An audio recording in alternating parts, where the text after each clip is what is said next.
Hello! Welcome to the vertex educational services. ఈరోజు మన topic వచ్చేసి ఇంటర్మీడియేట్‌లో ఎంపీసీ కంప్లీట్ చేసిన తర్వాత ఏమేం అపార్చునిటీస్ ఉన్నాయో ఒకసారి చూద్దాం. Coming to the national wise exam JEE, JEE mains అని ఉంటుంది.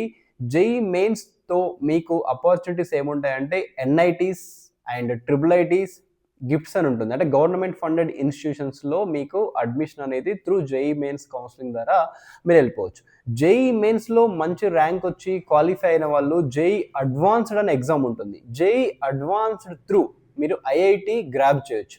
వీటితో పాటు మీరు తెలంగాణ అవుతే తెలంగాణ ఎంసెట్ ఉంటుంది. ఏపీ వాళ్ళకైతే ఏపీ ఎంసెట్ ఉంటుంది.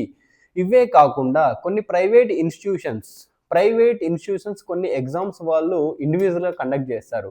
ఇప్పుడు ఫర్ ఎగ్జాంపుల్ బిట్‌సాట్ వచ్చేసి బిట్స్ సంబంధించి ఆ యూనివర్సిటీలో మీకు అడ్మిషన్ కావాలంటే బిట్‌సాట్ రాయాల్సి ఉంటుంది. And VIT triple E VIT యూనివర్సిటీలో విఐటి ట్రిపుల్ ఈ మీరు ఎగ్జామ్ రాయాలి. అలాగే ఎస్ఆర్ఎం యూనివర్సిటీ సంబంధించి ఎస్ఆర్ఎం జే ట్రిపుల్ ఈ ఉంటుంది.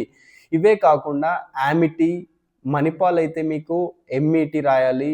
అండ్ అమృత సంబంధించి ట్రిపుల్ ఈ రాయాలి. ఇవి కాకుండా శివనాడర్ యూనివర్సిటీ ఉంటుంది, మంచి యూనివర్సిటీ. అక్కడ మీకు అడ్మిషన్ కావాలంటే ఎస్ఎన్యు శాట్ ఉంటుంది.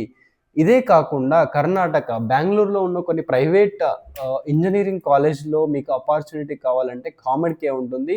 ఈ కామెడ్‌కే త్రూ మీరు అక్కడున్న కాలేజ్‌లో మీరు జాయిన్ అవ్వచ్చు. Thank you. మరిన్ని రియల్ టైమ్ అప్డేట్స్ గురించి వర్టెక్స్ ఎడ్యుకేషనల్ సర్వీసెస్‌ని ఫాలో చేయండి. Thank you.